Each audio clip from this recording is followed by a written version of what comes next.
bookworms. It's been a while. I have filmed some content in the last few months and never really edited or posted them, and at this point it's kind of irrelevant content and I have a relative amount of time right now in my hands. So I thought I would just film, edit really quickly so you guys can have my Q1 of books, you know, what I read the last 3 months. So here we go. So I'm gonna do it by month because I really haven't read a lot. I've read 11 books in the last 3 months, which, all things relative, is not bad. I'm pretty okay with that. I wish I read a little bit more, but work being what it is, me investing time in my other projects, and then just me, you know, living life, enjoying time with my friends and other people and family. So, you know, it is what it is, and reading is still something I really enjoy, but I am very conscious that it's not something that I can keep up as I used to when I was younger, or even in the past 3-4 years where I used to read at least 10 books a month. I don't think I could go back to this at this point. Maybe, I don't know. I guess it depends. But anyways, rant aside, I'm gonna talk to you about the January books. So in January, I started with Pedro Paramo, the Juan Rulfo. And I was really excited to get to this. I bought it at the end of last year, and it's just one of those books. You know, sometimes in the bookshelves, you're like, some books, even though I want to read all of these, sometimes there's like a couple of books that just like, they get on you and they're like, read me, read me. This was one of them. And also it's really short, and it's just the background of it being kind of like one of the first magical realism of Mexican literature, and like kind of what brought in this whole era of magical realism in Latin literature. I had to read it. Like, I just really wanted to have that in my, you know, knowledge backpack, I guess. So yes, I'm really happy I read it. I really enjoyed it. I think it was hard at first, and I wouldn't say this is a perfect book either. I'll leave the rating because I don't remember all of them, but I would say read it, pick it up if it's anything interesting for you about magical realism. For me, it's just a big genre that I really enjoy and that I discovered that I really love, and I also kind of love this vibe that it has when it's like Latinas that are, especially Latinas, I would say, that write it. It just really clicks for me. There's a way that they use that in such an interesting perspective. But anyway, so yes, I really wanted to read this. And it was a little hard at the beginning, I'm not gonna lie. It was a little bit tough, mostly because I feel like I might get more of it by rereading this. But it's mostly because timeline-wise, that was also like, it's not just about the magical realism, it's a lot about the timelines, and there's like multiple characters, and it truly does not hold your hand here. Like, you really have to work that noggin and like really be like, so in this paragraph, we are completely in another setting. You need to think of which timeline you are depending on who is talking, what they're saying, and it's just not connected to the previous paragraph. And there's really no cuts, there's really no chapters. There's like, the only cuts you have is like, sometimes you have like a beginning of a chapter, but not really. But even in that, the paragraphs can be from different timelines, and it's just, and sometimes you don't even know which character is talking, so you really have to like want to understand it. Sometimes I would just really gloss over, and it's like, okay, I'll take this information. I'm not exactly sure how it fits in right now, but it's okay, we'll get back to it. Or hopefully it's a puzzle piece that'll make sense later on. And I feel like maybe that's the way to go. At least as a first reading, I think that's the way to go. Maybe again, as a reread, maybe it's more interesting. And I do have a challenge for myself to reread a book. So this is like a really big contender because it's like fresh enough, but not too much. Like if I reread at the end of the year, for example. But anyways, I really liked it. I would highly recommend it if, again, this is the type of literature that really interests you. Then we went for like lighter books. I read Dear Wendy by Zhao. I heard that in audiobook and it was really cute. You know, like there was a lot of representation. It is in the younger side of YA, I would say. Like I read it and sometimes it felt like, this is a very like, yeah, like teenage way of thinking. And I get it, that's the point. But it just, for me, sometimes it took me out of the story and I was just like, or I don't know, they were like friendship relationships that were weird and I was like, oh well, you know, like it makes sense again for the public that it's reaching. But yes, for me personally, I was like, it was okay, it was representation, it was fun enough, and I would recommend it if you want to read, you know, some lesbian romances and, you know, maybe like YA. I would recommend it for that, like that's a specific thing. It's just for me, maybe it's something that I would read, maybe not in YA and more like adult at this point in my life. But yes, it was fun. It was a nice break from like this really puzzling book that I was reading. And then I read La Nuit des Vices by Marilou Ethier, which I read in French, and it's like a really cute edition. And I read that for my book club. And it was fine. It was fine. I didn't hate it. I didn't love it. I don't know if I'm curious to read the next book. Maybe if yes, I might take it at the library. But yes, it's a romantasy. But I would say it's like very demure in the romance. Like it's not those romantasy you see that are like super spicy. It says it's kind of that. It's not. Like we're not gonna lie here. It is not. And I'm not even like a spicy reader, but even for my standards, this isn't spicy. So you guys are fine if you don't like that, you're good. And if you want that, you'll be very disappointed. You won't get that. The magic system was interesting enough. I want to say that. And I'm not sure that I really got attached to the characters, but you know, I didn't hate them either. Sometimes I was confused. I don't know, it's been a while, and see, it didn't make like that big of an impact. Us talking about it at the book club made a bigger impact on me than actually reading this. But it's fine. It was a fine read for the book club, so there's that. Then I did 2 more audiobooks. One was A Mouthful of Dust by Nghi. And that one, I mean, I'm not gonna say anything because I think it's the 6th one in the series of the Singing Heels cycle.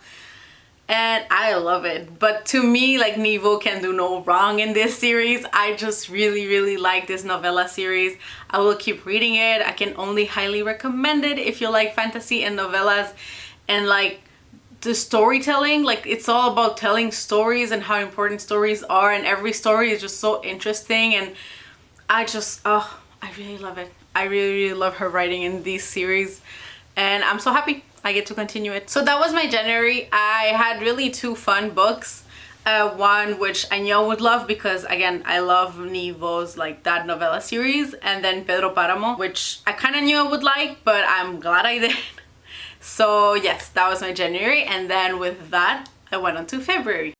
I started the month with a short story collection, which is Death by a Thousand Cuts by Shashi. That one I read on audio and I really loved it. I can't even remember if there was a story that I disliked, and if I did, it wasn't enough for me to remember, but I do remember most of the stories and I really liked them. It was such a nice surprise. I hadn't read a short story collection in a moment.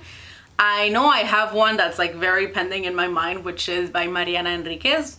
I think it's A Sunny Place for Shady People. I really want to get to that soon. But yes, so it's been a moment. And I understand that it's not for everyone, because sometimes it's like, if like half of them work and half don't, I understand that. To me personally, it also wouldn't be a good short story collection. To me, it needs to be, to be like close to a 5. It needs to be at least like 9 out of 10 loved. And then maybe there's one that was like, it's okay. Like, I see what they were doing, but it's not, maybe it didn't hit the same, or it's not exactly my cup of tea, but I can still appreciate the story. To me, that's a very good short story collection, and this is what we have here. Like, I honestly, there might be 1 or 2 where I was like, oh, okay, I see what you did there, but the rest I really love and I vividly remember them. And you have a mix of like intersectional feminist, because it's not just about like being a feminist through those stories, through these characters, but it's also like how culture plays a big part of it. And so the expectations are different, whether it's with the family, whether it's with a partner, whether it's with like brothers or sisters, whether it's with your own expectation about success and career and like, you know, the looks you have. So whether it's like your weight, your height, like all of these things, but through a lens of, it's not just your normal white centric lens through that. So I really loved it, would highly recommend it. To me, it was a great surprise, a great way to start the month. So highly recommend this. Then I read The Bewitching by Silvia Moreno-Garcia, which, you know, I'm like slowly going through her backlist. And although I think that's one of the latest ones she has, and it was good. It was good. I wouldn't say it's my favorite of hers. I do like the witchy vibe of it, and I would say it's like slightly horror, just because there's like the super suspenseful moments and you're just like, like it's a little bit creepy. But it's not like a horror, I wouldn't say. But yes, I enjoyed it. I really try to read like at least one Latina author or Latino author per month, because just what I really like to read. So I try to make space for what I really like to read. And I enjoyed it enough, but I wouldn't say it's my favorite of hers so far. But yes, I'll have like a couple more that I need to read from her. Then I read Gorgeous Gruesome Faces by Linda Cheng, which I also got an audiobook. And I really enjoyed it. Honestly, it was a fun ride. I think there's a second one. And I don't know that it's going to be a trilogy or anything. I hope it's just going to be a duology, because I feel like, honestly, the first one ended well enough that I'd be okay not continuing. But I'm kind of curious, you know, because I kind of liked it. And this is YA horror, which we love. And it's based on the K-pop culture, but more like the back side of it, like the, you know, like all the behind the scenes, if you want, which is like the academies and all the expectations that come with it, and like the work and the stress and the anxiousness of the whole, and the toxicity of the whole endeavor of going to those idol academies.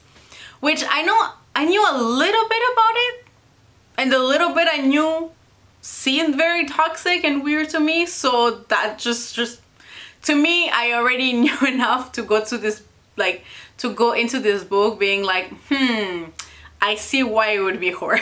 But it was more like there was like a fantasy element. I'll leave it at that. And it was really fun and entertaining. I got spooked, but hey, I spook easy. And like there were moments where I was like, I don't want to read this at night because I got spooked. And mind you, it's February, so it got nighttime at like 5 p.m. Like I had a very restrained amount of times I could read that book towards the end, because I got spooked really easy. But it was a fun read. I think I might continue to the second one because I saw that it was available at my library to audiobook too, so I think I might read that also like this year. And yeah, that was my February. Honestly, I didn't read a lot, and I don't know, I was kind of focusing on just myself and being cozy and cocooning and watching movies and just spending time with like the family and just, yes, being all cozy and cuddly. That was my vibe for February. And yes, I didn't read much, but I like what I read, honestly. I thought it was like a pretty good reading month, all in all. And then we get to March. So I have mixed feelings for March. I read 3 physical books, which doesn't happen actually. I know they're not long books, but I don't read that much physically. I feel like I've been back on my audiobook kick because I really just like being active and doing something while also like reading. But yes, it takes a lot out of me to actually sit down and read. And I'm kind of happy that last month I got to 3 books that I own. And I kind of hope it continues, which now I'm having like, it's okay, we're almost mid-April and it's like, I'm only getting through 1 book so far. So I don't know about that, but you know, we want to make progress on my physical TBR, so it's gonna slowly happen. So the first book that I read was The Annual Migration of Clouds by Premee Mohamed, and that was so good. It's so good. This is a climate fiction and novella, and it's part of a series. And did I buy the second one right away? Yes, I did. That's how much I love this. And I'm not gonna say anything because I don't know how I could do a synopsis of this without spoiling it, but to get the setting of it, something happened. A type of virus happened. I don't even know when this came out, but it was very coronavirus-ish. So like, what if we hadn't found anything about it? But it's not that kind of virus. It's just like a virus that's dormant, that some have, some don't. And then the ones that have it, it either like slowly kills you, and then you have some visible like signs that you have it, or it's just suddenly you have it and like you die really quickly after. So it's like very depending, and like they made life with that kind of setting of some people just have symptoms and like, you know, it's like imminent, might be that they die, and some don't have any symptoms, so they're like the lucky ones in a sense. But then anyways, they kind of have to go back through all of the things that happen, which they don't totally go into details, and I think it's gonna be more in the second one. They go back to something that's like a mix. So for example, they're all living right now in a university building, so they kind of have like taken over that building to make it livable, but it's huge again, so it's like a teeny tiny city, like a walkable city if you want, almost. And we go back to like hunting, but then hunting is like really weird, and like that virus affected the like wildlife too, so that plays a part of it. And it's just it's a very interesting setting, and it's detailed enough that you can picture it and see why the main character acts the way she is, because again, because they're like in a tiny community, they're very tightly knit, and they really depend on everyone to like mettre la main à la pâte, you know, like really work hard to get through, like for example winter, kind of like I feel like it's like the olden days, you know, type of vibe. So we have that, but obviously it's not the olden days, like we're really fast forward. And then the actually what really starts it is that the main character gets a letter to go to this university that is far, but it's almost like mythical, like people know it exists but no one really goes, and it's supposedly they still have technology, and they're able, and they kind of are working through like reviving civilization, but they're also keeping it very exclusive, again like really elitist. And it's interesting, it's very interesting, but again it's really short, so I know they packed as much as they could in this tiny book, and I'm really excited to read the second one. So there's that one. And then I read, actually in order, I read On ne dira pas à nos enfants by Sophie Laurin, and I have such mixed feelings with this, because I almost DNF'd it, because the first 2/3 of this book, and I'm not kidding, the first 2/3 of this book were mind-numbingly boring, could have been an email vibe. I was not a fan of the writing either, I have to say. It reminds me, and I know it's gonna sound super harsh, and I'm really sorry. It's like Ce que je sais de toi by Eric Chaco. That's the kind of writing. If you read it, you know. Even if you read the first chapter, you know what I mean. That's the writing style, but not well done. And honestly, for the payoff, not worth it. Like really honestly not worth it for the payoff. But I will say the last third, which I'm guessing was the point of the book, was interesting to read. Like I was hooked. I was like, oh, okay, that's what we're talking about. That was the point of this book. I'm in it now with you. But like, to make you read 2/3 of the book for that, crazy. To go through all of this for this, which you could have done, like it could have been a chapter of setting, 2 chapters of setting, allez, 3 chapters of setting, and then get to like the point would have been so much better. Like, we're losing people here. Like, literally, a lot of people in my book club DNF'd it. With reason, with complete reason, because I had to push myself. I complained to everyone while I was reading the first 2/3 of this book. Everyone knew how much I hated this. Like, hate was a big word, but yes, no, hated it. Because again, you don't know where we're going with this. Like, I'm reading it, but having no idea what even the point is. And when we got to the point, I'm like, oh my God, why did you make me wait all of this to get to the point that's actually interesting, needs to be talked about more, is actually a subject that should be more in literature. Like, anyways, I have such hard feelings with this. I'm sorry, Sophie Laurin, like, you seem like the nicest person. And again, I feel like there's such an important point to this book. You know what I mean? The point that it made in this section of the book was very important and interesting. That I agree 100%. We need more of this. But like, who edited this? Who edited this? Like, who said, no, you know what, Sophie? Write way more than you should about this. Really stretch out the unimportant stuff, but then really condense the important stuff to that. Who said that? Like, it should have been a novella, just focused on that last part. Anyways, I have a lot of feeling. I'm so sorry. I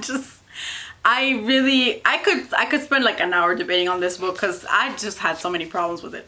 But anyway, I won't. The next book that I read, because I need some like a candy, palette cleanser, like something to make me just happy.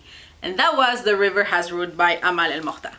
And it's just, I don't know how to explain. It's just so beautiful. It is a beautiful book. It's just illustrated and it's just so atmospheric, and that's what I needed to change my mind. So I loved it. It's a very short novella. It's really cute. It has very big fairy tale vibes. So if you like that, which I do, I really enjoyed it. To me, this was everything. It was so fun, so entertaining. I have nothing else to say. I really, really loved it. It was really fun. I like the main characters. I like the characters. Honestly, it is very fairy tale like. Like, just go in knowing that, then you'll know the pace, you'll know how it's gonna go, but it's still interesting. Like, it's still an interesting world and characters, and the way she writes is really beautiful too. So, oh, and she has a short story collection, I think, coming. I think it's a short story collection or a novel, but she does have a new book coming, which I'm really excited to read. But yes, I really needed a palette cleanser after that book. And then I read The Magic of Untamed Hearts by Raquel Vasquez Gilliland. I can never say that last name. I'm so sorry. I didn't know that this was the third book in a trilogy of romance books. How did I not know? I don't know. Because then I saw all the signs and I was like, that seemed very obvious. You should have known. Like, this is completely on you. And it is. It's completely on me.